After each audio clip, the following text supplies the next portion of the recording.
form of admission and to whom an admission is made. Admission एक इंसान कैसे करता है और किसके सामने करता है.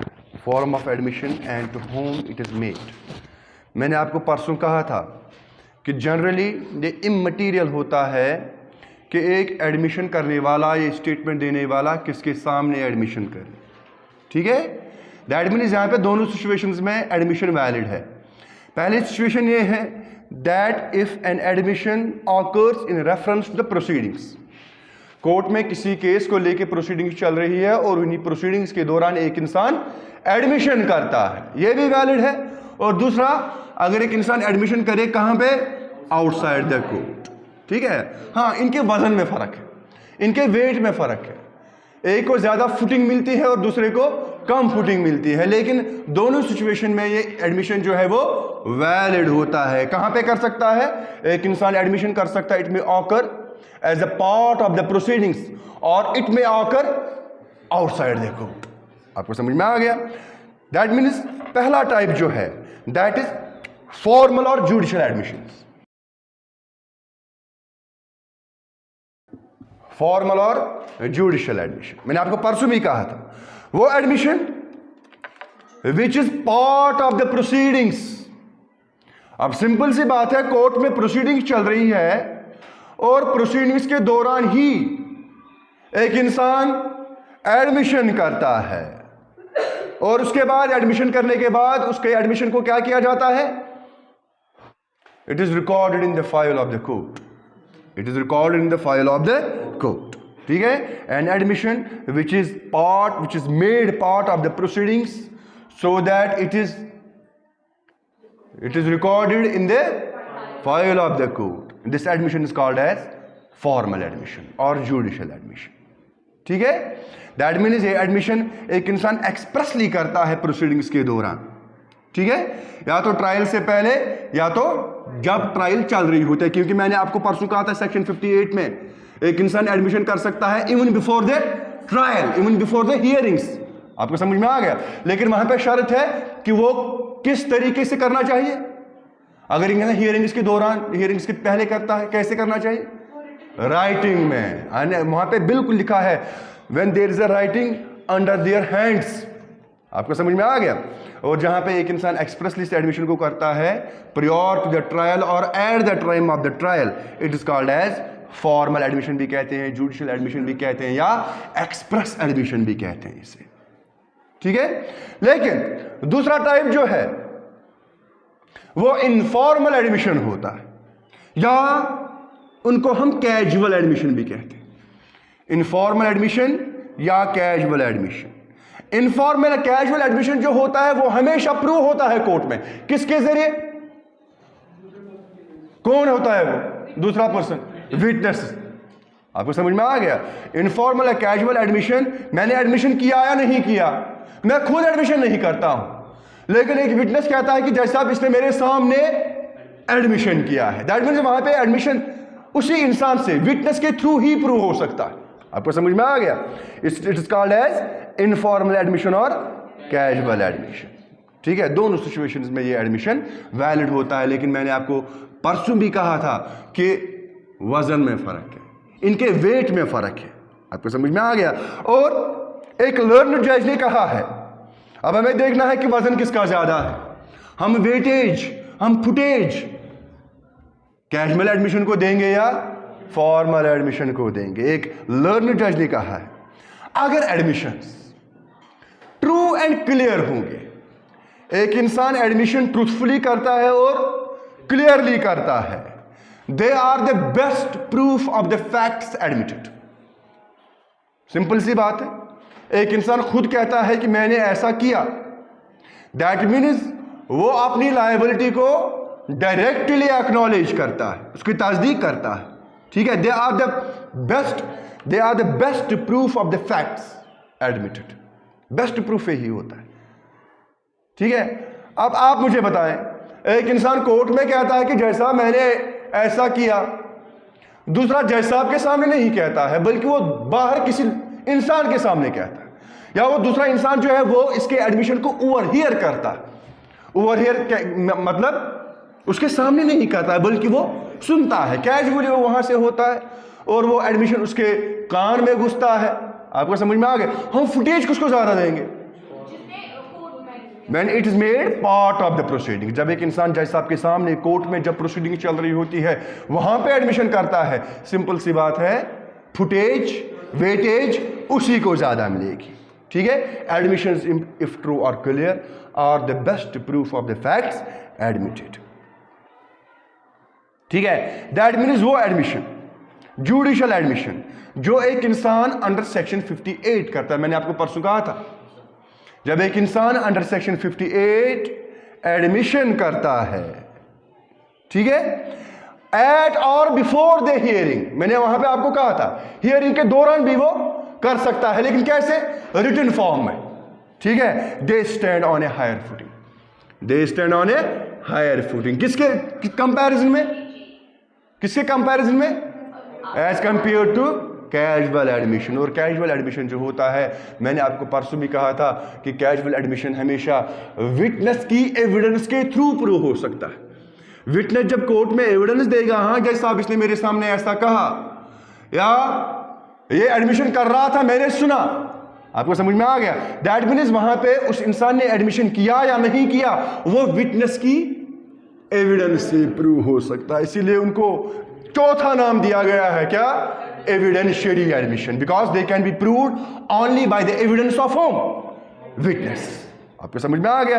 दैट मीन्स जब एक इंसान एडमिशन करता है and his admission is made part of the proceeding so that it is recorded in the file of the court, ठीक है, it is fully binding on the party.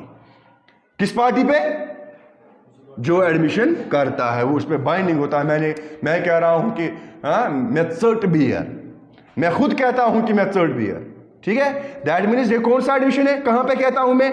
अगर मैंने कोर्ट में कहा है, ठीक है, it is binding on me, it is binding on me. ठीक है, दूसरी बात मैंने आपको कही कि अगर एक इंसान अपनी लायबिलिटी को डायरेक्टली एक्नॉलेज करता है, it operates as waiver of proof, it operates as waiver of proof. Waiver of proof का मतलब ये होता है कि जब एक इंसान अपनी लायबिलिटी को डायरेक्टली एक्नॉलेज करता है, then in that situation this admission dispenses of with the necessity of further proof. Court को ये फैक्ट प्रूव करने के लिए फर्दर प्रूफ की जरूरत नहीं होती है, क्योंकि एक इंसान अपनी लायबिलिटी को डायरेक्टली एक्नॉलेज करता है, मैंने ऐसा किया। आपको समझ में आ गया? लेकिन एविडेंशियरी एडमिशन जो होते हैं, एविडेंशियरी एडमिशन जो होते हैं, they are receivable at the trial, they are receivable at the trial as evidence. किसकी एविडेंस? विटनेस की एविडेंस। जब कोर्ट में ट्रायल चलेगा, विटनेस को बुलाया जाएगा, विटनेस कहेगा कि जैसा अब इस इंसान ने जब एडमिशन किया उसने मेरे सामने किया, या अगर मैंने मेरे सामने नहीं किया, मैंने ओवर हियर किया, दैट मीन्स वहां पे वो एडमिशन जो है वो विटनेस की एविडेंस से प्रूव हो सकता है। It is not conclusive, it is not conclusive, ठीक है। लेकिन वहां पे उसकी फुटिंग, वो भी कंक्लूसिव नहीं होता, लेकिन उसकी फुटिंग ज्यादा होती, उसका वेट ज्यादा होता। आपको समझ में आ गया? लेकिन एविडेंशियरी एडमिशन जो होते हैं, एविडेंशियरी एडमिशन जो विटनेस की एविडेंस से प्रूव होता है कोर्ट में, ठीक है, they are not conclusive, they may be shown to be wrong, they may be shown to be wrong. Simple सी बात है, स्लाइट एविडेंस से वो गलत साबित हो सकता है। अगर ईश्वर जी ने ओवर हेयर किया, मैं आकिब साहब के सामने किसी फैक्ट को एडमिट करता हूं, ये कहती है कोर्ट में, जज साहब मेरे कान में ये गुस्सा, ठीक है, मैं कहूंगा जज साहब मैं ऐसी बात नहीं कह रहा था, मैं ऐसी बात कह रहा था। आपको समझ में आ गया? और मैं ऐसी बात कह रहा था, इसके मुतालिक मैं कोर्ट में प्रूफ देता हूं, ठीक है। दैट मीन्स ये जो कोर्ट में एविडेंस देती है, ठीक है, वो क्या होगी? वो गलत साबित होगी। आपको समझ में आ गया? इसीलिए वो कंक्लूसिव नहीं होता। आपको समझ में आ गया? और एक कैजुअल एडमिशन जो होते हैं या इनफॉर्मल एडमिशन जो होते हैं, वो that may occur in the ordinary course of life, ठीक है। अपनी जिंदगी जो ऑर्डिनरी कोर्स होता है, मैंने उसके साथ चल रहा था, इसके साथ बैठा था, इसके साथ उठा था, और उसी के दौरान मैंने एडमिशन किया। इन the ordinary course of life एक इंसान कैजुअल एडमिशन को या एविडेंशियरी एडमिशन को या इनफॉर्मल एडमिशन को कर सकता है, या in the ordinary course of business, और in the informal conversation, in casual conversation, बातों बातों में एक इंसान एडमिशन कर बैठता है, बातों बातों में, कैजुअल कन्वर्सेशन में, ठीक है। अब ये इनफॉर्मल एडमिशन जो होता है ये ऑरल भी हो सकता है और राइटिंग में भी एक इंसान दे सकता है। क्लियर हुआ? अब सवाल पैदा होता है कि एडमिशन और हियरसे में क्या फर्क है? What is the difference between admission and hearsay? ये याद रखो, एक इंसान अगर रिटन फॉर्म में कोई किसी फैक्ट को एडमिट करता है, अब it may be proved by the witness who has writing with him. मैंने आपको एविडेंस का एक उसूल बोला था, that in all the cases the best evidence should be given. In all the cases the best evidence should be given. अगर मैंने इसके सामने एडमिशन किया है, इसमें मेरा बेस्ट एविडेंस क्या है? ये कोर्ट में आके कहे कि जैसा आप इसने मेरे सामने किसी फैक्ट को एडमिट किया, इट्स द बेस्ट एविडेंस, ठीक है। अगर मैं कहता हूं कि मैंने लोन नहीं लिया, लेकिन मेरे अकाउंट में एक एंट्री है, वहां पे मैंने लिखा है कि मैंने लोन लिया है, यहां पे बेस्ट एविडेंस क्या है? यहां पे बेस्ट एविडेंस क्या है? डॉक्यूमेंट जहां पे मैंने लिखा है, वो जो राइटिंग, ठीक है, उसको कोर्ट में प्रोड्यूस करके इस दूध का दूध और पानी का पानी हो जाएगा, ठीक है। इसने इसको एडमिशन की, इसने इस फैक्ट को एडमिट किया था या नहीं किया था, ठीक है। In every case the best evidence should be given. अब एक इंसान रिटन एडमिशन करता है, वो एडमिशन कोर्ट में कैसे प्रूव होगा? जब एक गवाह कोर्ट में उस राइट को प्रोड्यूस करेगा, it is the best evidence, ठीक है। लेकिन ऑरल एडमिशन जो होता है, एक इंसान जब जुबानी एडमिशन करता है, वो कैसे प्रूव होता है? Either by the party to whom it was made, जिसके सामने मैंने एडमिशन किया है, वो कोर्ट में आके कहेगा कि जैसा इसने मेरे सामने इस फैक्ट को एडमिट किया है, ठीक है। और by someone who heard it being made, जिसने सुना। मैंने भी आपको कहा ओवर हियर करना, वो क्या कहेगा कोर्ट में? जैसा मैंने ओवर हियर किया, मैंने सुना कि इसने ऐसा एडमिशन किया है। आपको समझ में आ गया? लेकिन याद रखो, सेक्शन 60 मैंने आपको कहा था, सेक्शन 60 में रूल ये है कि ऑरल एडमिशन जो होता है वो हमेशा डायरेक्ट होना चाहिए, ठीक है। Oral admission in all the cases must be direct. Direct का मतलब ये होता है कि जब एक इंसान को किसी फैक्ट के बारे में फर्स्ट हैंड नॉलेज होगी या पर्सनल नॉलेज होगी, वो किसी चीज का, किसी इवेंट का, किसी फैक्ट का चश्मदीद गवाह होगा। और जब एक इंसान ने अपनी आंखों से कुछ देखा होगा, अपने कानों से कुछ सुना होगा, किसी फैक्ट को अपनी किसी सेंस से परसीव किया होगा, किसी इवेंट के बारे में कोई ओपिनियन होल्ड किया होगा, वो कोर्ट में आके खुद कहना चाहे कि मैंने जैसा देखा या सुना या परसीव किया या किसी के बारे में ये ओपिनियन होल्ड किया, तो उस सूरत में वो एविडेंस क्या है? वो डायरेक्ट एविडेंस बन जाते हैं। और सवाल ही पैदा नहीं होता है कि एक इंसान कोर्ट में ऑरल एविडेंस दे और वो हियर से हो। हियर से जो होती है, सेक्शन 60 हियर से एविडेंस को कैटेगोरिकली एक्सक्लूड करता है, ठीक है। और कहता है कि जब एक इंसान कोर्ट में ऑरल एविडेंस देगा, वो तभी दे सकता है जब जो हुआ है, जिसके मुतालिक वो कोर्ट में एविडेंस देता है, उसके मुतालिक उसे कौन सी नॉलेज होनी चाहिए? पर्सनल नॉलेज होनी चाहिए, फर्स्ट हैंड नॉलेज होनी चाहिए। उसने खुद देखा होना चाहिए, खुद सुना होना चाहिए, या खुद उसने किसी सन से उसे परसीव किया होना चाहिए, या खुद किसी इवेंट के बारे में उसने ओपिनियन होल्ड किया होना चाहिए, तभी वो कोर्ट में ऑरल एविडेंस दे सकता है। हाँ, दिस द रूल। उसकी फिर एक्सेप्शंस है, सेक्शन 32 है, सेक्शन 6 है, वो हम सेक्शन 32 में इंशाल्लाह पढ़ेंगे, ठीक है। लेकिन रूल क्या है? Oral evidence in all the cases must be direct, ठीक है। That means the witness must have personal or direct knowledge of the fact of which he is testifying। जिस फैक्ट के बारे में वो कोर्ट में टेस्टिफाई कर रहा है, टेस्टिमनी दे रहा है, गवाही दे रहा है, उसके मुतालिक उसे फर्स्ट हैंड नॉलेज होनी चाहिए, डायरेक्ट नॉलेज होनी चाहिए।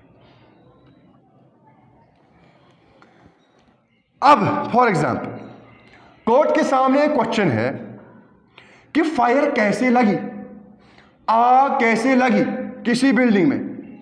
अब अगर विटनेस ने खुद इस आग को लगते हुए देखा था और उसने आग लगाने वाले को देखा था, आपको समझ में आ गया, वो कोर्ट में कहे कि जैसा फलानी इंसान ने आग लगाई मैंने खुद अपनी आंखों से देखा, वो कौन सा एडमिशन, कौन सा स्टेटमेंट दे रहा है? डायरेक्ट। आपको समझ में आ गया, पहले वो एडमिशन करता है, इसने किया, एडमिट कर रहा है इस चीज को, आपको समझ में आ गया। लेकिन यहां दूसरी सिचुएशन है कि वो ऑरल दे रहा है, जुबानी दे रहा है, और ऑरल एविडेंस हमेशा डायरेक्ट ही होनी चाहिए, ठीक है। लेकिन वो घर जाता है और इसके मुतालिक आग किसने लगाई, घर जाके अपनी बीवी से बोलता है फलानी जगह पे आग लगी, मैंने फलानी इंसान को आग लगाते हुए देखा है, ठीक है। वो बीवी कोर्ट में आके ये नहीं कह सकती है कि मेरे हस्बैंड ने मुझसे ऐसा कहा, कोर्ट में नहीं कह सकती है कि जैसा अब उसने आग लगाई, हाँ अपनी आंखों से देखा, जैसा मैंने अपनी आंखों से नहीं देखा, लेकिन मुझे अपने हस्बैंड ने कहा। कोर्ट से कहेगा कि आपकी एविडेंस यहाँ पे एडमिसिबल, रेलिवेंट नहीं है। क्यों नहीं है? Because it is not A direct evidence. आपको जो हुआ है उसके मुतालिक आपको फर्स्ट हैंड नॉलेज नहीं है, आपके पास जो नॉलेज है वो आपने किसी और से डिराइव की है, ठीक है। That is a derived knowledge, that is not the first hand knowledge. That means वहां पे उसकी एविडेंस जो है वो डायरेक्ट एविडेंस नहीं बल्कि हियर से एविडेंस बन जाती है। क्या बन जाती है? हियर से एविडेंस। और सेक्शन 60 हियर से एविडेंस को कैटेगोरिकली एक्सक्लूड करता है। आपको समझ में आ गया? अब in reference to an admission, दूसरी मिसाल मैं आपको देता हूं। There is a person A, वो बी को सू करता है लोन के लिए, लेकिन बी डिनाई करता है कि मैंने लिया ही नहीं। लेकिन बी जो है वो सी के सामने स्टेटमेंट देता है। ए बी को सू करता है कि इसने लोन लिया, लेकिन बी कहता है कि मैंने लोन लिया ही नहीं। लेकिन बी जो है वो ए के सामने नहीं बल्कि सी के सामने एडमिशन करता है कि मैंने लोन लिया। सी कौन है? C is a third person, he is a third person. आपको समझ में आ गया? यहां पे बी का एडमिशन जो है किसके सामने उसने किया? सी के सामने, ठीक है। अब सी जो है, अब सवाल पैदा होता है कि सी क्या कोर्ट में आके ये कह सकता है कि जैसा इसने मेरे सामने इस फैक्ट को एडमिट किया? कह सकता है? कह सकता है? कह सकता है। क्यों? है? अब उसने उसको लोन लेते हुए तो नहीं देखा था ना, उसने यहां पे क्या है? It is the direct acknowledgement of liability. हाँ, it is not a formal admission, it is a casual admission. अब it may be proved to be wrong, लेकिन एडमिशन तो है ना। सी के सामने ही करता है, लेकिन क्या करता है? एडमिशन करता है। आपको समझ में आ गया? वहां से सेक्शन 60 कहता है कि ऑरल एविडेंस हमेशा डायरेक्ट होनी चाहिए। दैट मीन्स अगर मैंने किसी को लोन लेते हुए देखा, मैं तभी कह सकता हूं कि जैसा इसी ने लिया है, क्योंकि मैंने इसको लोन लेते हुए देखा, ठीक है। उस इवेंट के बारे में इसके पास फर्स्ट हैंड नॉलेज होनी चाहिए, लेकिन यहां पे सी के पास फर्स्ट हैंड नॉलेज है, इसने उसको लोन लेते हुए देखा? नहीं देखा। आपको समझ में आ गया? अब सवाल पैदा होता है कि क्या उसका एडमिशन कोर्ट में रेलिवेंट माना जाएगा कि नहीं माना जाएगा? बिल्कुल माना जाएगा, बिकॉज सेक्शन 17 जो है it is an exception to section 60। Section 60 कहता है कि ऑरल एविडेंस हमेशा डायरेक्ट होनी चाहिए, लेकिन यहां पे जो इंसान कोर्ट में एडमिशन करता है उसके पास पर्सनल नॉलेज नहीं है, उसके पास फर्स्ट हैंड नॉलेज नहीं है। वो कोर्ट में ऑरल एविडेंस देता है कि जैसा इसने मेरे सामने ऐसा कहा। आपको समझ में आ गया? लेकिन उसने उसको लोन लेते हुए तो नहीं देखा था। दैट मीन्स यहां पे वो डायरेक्ट एविडेंस नहीं है, लेकिन यहां पे वो रेलेवेंट माना जाता है, बिकॉज एडमिशन जो है सेक्शन 16 जो है वो सेक्शन 60 की एक्सेप्शन है। आपको समझ में आ गया? जब हम सेक्शन 60 पढ़ेंगे वहां पे हमें एडमिशन का एक्सेप्शन भी पढ़नी है। बिल्कुल वहां पे सेक्शन 17 एडमिशन उसको एक्सेप्शन बनाया गया है, ठीक है। सेक्शन 60 एक तरफ से कहता है कि जब भी एक इंसान ऑरल एविडेंस देता है वो डायरेक्ट होनी चाहिए, लेकिन सेक्शन एडमिशन में ये जरूरी नहीं है कि एडमिशन करने वाला जो है उसके पास डायरेक्ट नॉलेज हो, वो डिराइव्ड नॉलेज में हो सकती है, लेकिन यहां पे वो रेलिवेंट मानी जाती है। अब सवाल पैदा होता है, क्या एक इंसान कंडक्ट से एडमिशन कर सकता है या नहीं कर सकता। Admissions by conduct, admissions by conduct. अब अगर हम देखेंगे, अगर हम सेक्शन 17 की डेफिनेशन देखेंगे, वहां पे कंडक्ट वर्ड को इस्तेमाल नहीं किया गया। वहां पे कहा गया है कि एक इंसान जो एडमिशन का स्टेटमेंट देता है वो 3 ही फॉर्म्स में दे सकता है, या तो ऑरल, या तो डॉक्यूमेंट्री, या तो इलेक्ट्रॉनिक फॉर्म। आपको समझ में आ गया? हाँ, यहाँ पे एक इंडियन केस लॉ है, लेकिन ये इंडियन केस लॉ जो है इट इज प्रियोर टू 1872। आपको समझ में आ गया? जब इंडियन एविडेंस एक्ट बना ही नहीं था। आपको समझ में आ गया? और यहाँ पे मैं आपको एक ऑस्ट्रेलियन केस बताऊंगा। ऑस्ट्रेलियन केस चूंकि इंडियन केस नहीं है, वहां पे कंडक्ट से अगर एक इंसान एडमिशन करता है, वहां पे कहा गया कि ये वैलिड है। आपको समझ में आ गया? चाहे ये कंडक्ट एक्टिव हो या पैसिव हो, it is an evidence of admission. Whether a conduct is active और passive, it becomes an evidence of admission. अब सवाल पैदा होता है कि एक्टिव कंडक्ट क्या होता है और पैसिव कंडक्ट क्या होता है। एक्टिव कंडक्ट वो कंडक्ट होता है जब एक इंसान कुछ करता है, जब एक इंसान कुछ करता है। ठीक है, मैंने आपको कहा था वॉलंटरी नॉन फिट इंजुरिया में वो इंसान जिसे कोई इंजरी पहुंचती है, लेकिन उसे जो इंजरी पहुंची है उसके लिए उसने खुद ही कंसेंट दी है, तो लॉ ऑफ टॉर्ट्स में उसके लिए कोई रेमेडी नहीं है। अब ये कंसेंट जो है या तो एक इंसान एक्सप्रेसली दे सकता है या कंडक्ट से दे सकता है। एक्सप्रेस छोड़िए आप, यहां पे मैं आपको कंडक्ट की एक मिसाल देता। मैं गाड़ी चला रहा हूं, ठीक है, यहां से एक इंसान हाईवे क्रॉस कर रहा है, मैं उसको ठोक देता। आपको समझ में आ गया? उसका ये रोड क्रॉस करना, ठीक है, what is it? It is A conduct, it is A conduct. इसी तरह से मुझे पुलवामा जाना है, मैं गाड़ी चला रहा हूं, कोई मुझे यहां पे लिफ्ट मांग रहा है, मैं उसको लिफ्ट देता हूं। उसका लिफ्ट मांगना, मेरी गाड़ी में चढ़ना, ठीक है, what is it? It is the conduct. अगर बाद में एक्सीडेंट हो जाएगा मेरी गाड़ी का, क्या वो मुझे स्यू कर सकता है? नहीं कर सकता। क्यों नहीं कर सकता? बिकॉज़ इसने consent the, although it is not an express consent, लेकिन उसने जो कंडक्ट किया उससे ही पता चलता है कि इसने कंसेंट दी है। It is conduct. अब कंडक्ट जो होता है, कंडक्ट या तो एक्टिव हो सकता है या तो पैसिव हो सकता है। यहां पे उसने मुझसे लिफ्ट मांगा, मेरी गाड़ी में चढ़ा, यह भी कंडक्ट है, लेकिन कौन सा कंडक्ट? Active conduct. दूसरा होता है पैसिव कंडक्ट। पैसिव कंडक्ट वो कंडक्ट होता है जहां पे एक इंसान कुछ नहीं करता, उसका कुछ नहीं करना उसे गिल्टी बना देता है, उसे मशकूक बना देता है, सस्पेक्ट बना देता है। आपको समझ में आ गया? मैंने आपको परसों एक मिसाल दी थी किसकी? एक हस्बैंड है, उसकी बीवी मर चुकी है, पूरा गांव वायवला कर रहा है, कपड़े फाड़ रहे हैं पूरा गांव, लेकिन उसका हस्बैंड जो है उसके आंखों से आंसू का एक कतरा भी नहीं बह रहा। आपको समझ में आ गया? What is it? It is conduct, लेकिन कौन सा कंडक्ट? Passive conduct. आपको समझ में आ गया? मैं वो प्रॉपर्टी बेच रहा हूं जो प्रॉपर्टी मेरे नाम है ही नहीं, उस प्रॉपर्टी में मेरा टाइटल है ही नहीं, वो प्रॉपर्टी मेरी मां के नाम पे है। अब जब मैं प्रॉपर्टी बेच रहा हूं, मैं अपनी मां के सामने बेच रहा हूं किसी को। आपको समझ में आ गया? लेकिन मेरी मां मुझे नहीं कहती है कि बेटा आप ये प्रॉपर्टी नहीं बेच सकते हो क्योंकि अभी ये प्रॉपर्टी आपके नाम हुई ही नहीं है। आपको समझ में आ गया? लेकिन वो चुप करती है। क्या करती है? उसे क्या करना था? मुझे रोकना था ना, लेकिन वो मुझे रोक नहीं रही है। That is also a conduct, but that is a passive conduct. आपको समझ में आ गया? अब चाहे ये कंडक्ट एक्टिव हो या पैसिव हो, it can become an evidence of admission, क्योंकि ये कहा जाता है that actions speak louder than the words. एक इंसान के काम जो होते हैं, उसके एक्शन जो होते हैं, वो उसके वर्ड से ज्यादा बोलते हैं। Action speak louder than the words. उसके एक्शन, वो जो करेगा, उससे ही पता चलता है कि इसकी नीयत क्या है। आपके समझ में आ गया?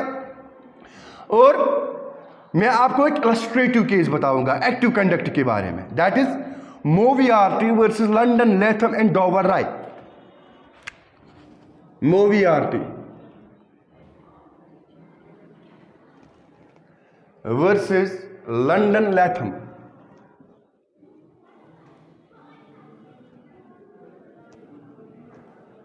Rover right.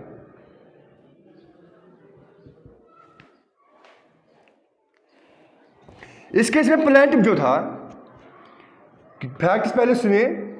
इस केस में प्लेंटिफ जो था उसने रेलवे कंपनी को सू किया पर्सनल इंजरी के लिए। उससे कोई पर्सनल इंजरी पहुंची थी और उस पर्सनल इंजरी के लिए उसने किसको सू किया? रेलवे कंपनी को। दैट मींस रेलवे कंपनी यहां पे डिफेंडेंट बन जाती। आपको समझ में आ गया? अब कोर्ट में एविडेंस को एडमिट किया गया। किस एविडेंस को? कि ये प्लेंटिफ जो है वो इधर उधर घूमता था, बहुत लोगों से मिलता था और उनको मनवाता था, उनको परसुएड करता था। मनोजार पार करांस, ठीक है, कि आप कोर्ट में अपीयर हो जाओ और कहो कि हम उस वक्त वहां पे मौजूद थे जिस वक्त इसको ये इंजरी पहुंची, ठीक है। लेकिन जिनके पास वो जाता था वो एक्सीडेंट के टाइम पे वहां थे ही नहीं। अब ये क्या करता था? उनके पास जाता था कि मनोज मनास हो तो गो कोर्टस मज अपीयर तो वो जज सोबस तती तम सात अमि रेल सूक तो फिर मगर तम तन आसान की। आपको समझ में आ गया? अब कोर्ट में एविडेंस पेश की गई कि जज साहब ये इंसान जो है यह फेरान हुपर सर से गाँव गो तो कोर्टस मज अपीयर तुम वो अमिस लोग तम सात तती। आपको समझ में आ गया? कोर्ट ने कहा कि ये स्पीशी ऑफ एविडेंस जो है it is receivable, it is receivable, it is an admission, it is an admission, ठीक है। कौन सा एडमिशन है? किस चीज का एडमिशन है? कि ये जिस केस जो उसने रेलवे कंपनी के खिलाफ केस किया है it is not a true case, it is a false case, it is a false case. आपको समझ में आ गया? और ये सर से गामस के साथ अच्छी बनाने तो ये कोर्टस में तो दीव जज सबस नश गवाही जी अम साथ अमिस लोग तम साथ मौजूद मगर मौजूद कहीं। आपको समझ में आ गया? दैट मीन्स लोगों का उसके पास जाना, what is it? It's a conduct. कौन सा कंडक्ट? Active conduct. आपको समझ में आ गया?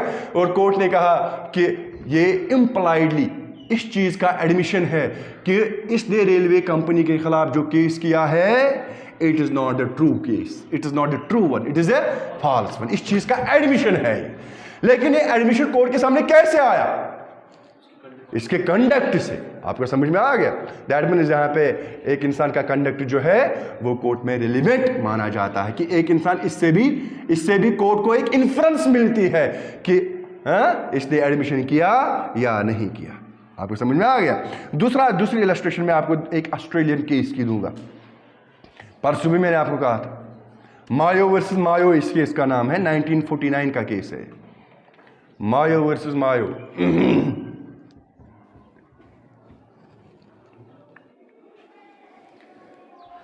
इस केस में एक औरत ने अपने बच्चे की बर्थ रजिस्टर कराई, लेकिन ना ही उसने अपने बच्चे के बाप का नाम दिया, ना ही उसकी रैंक का क्या रैंक है उसकी वो भी नहीं लिखा, और उसका बाप क्या करता है वो भी नहीं लिखा, उसके बाप का प्रोफेशन भी नहीं लिखा। कब? At the time of registration of the child the mother did not enter the name of the father of the child, nor his rank or nor his profession। ठीक है, तो कोर्ट ने कहा कि इसका ये बच्चे का नाम ना लिखना, ठीक है। इससे कोर्ट को एक इन्फ्रेंस सजेस्ट होती है। क्या इन्फ्रेंस सजेस्ट होती है? कि या तो उसे पता ही नहीं होगा कि मेरे बच्चे का बाप कौन है। यही इन्फ्रेंस कोर्ट के सामने आ सकते हैं ना। माँ को पता होता है कि मेरा बच्चा जो है वो किसका है। इसलिए मैंने आपको मुस्लिम लॉ में और हिंदू लॉ में भी कहा था मैटरनिटी हमेशा एक बच्चे की कन्फर्म्ड होती है, लेकिन पैटर्निटी हमेशा प्रिज्यूम्ड होती है। क्या होती है? Presume. Maternity confirmed, paternity presumed. एक मां जो होती है पहले वो बच्चे को कंसीव करती है, उसके बाद 9 महीने वो बच्चे को पेट में रखती है, और उसके बाद नॉर्मल डिलीवरी हो या सर्जिकल ऑपरेशन हो, जो भी हो, सब देखते हैं कि बच्चा जो है वो उसी के पेट से निकला है। दैट मीन्स बच्चे की मैटरनिटी कन्फर्म। लेकिन अब सवाल पैदा होता है कि बच्चे का बाप कौन है। बच्चे का बाप प्रिज्यूम किया जाता है किस औरत ने जिससे शादी की होगी, बच्चे का बाप वही है। It's a presumption, it's a presumption. Court मान के चलता है जब जना नफरन यमिस मर्द से खानदर कोर्मुत बच्चे सुन बाप छु सुन। आपको समझ में आ गया? ठीक है।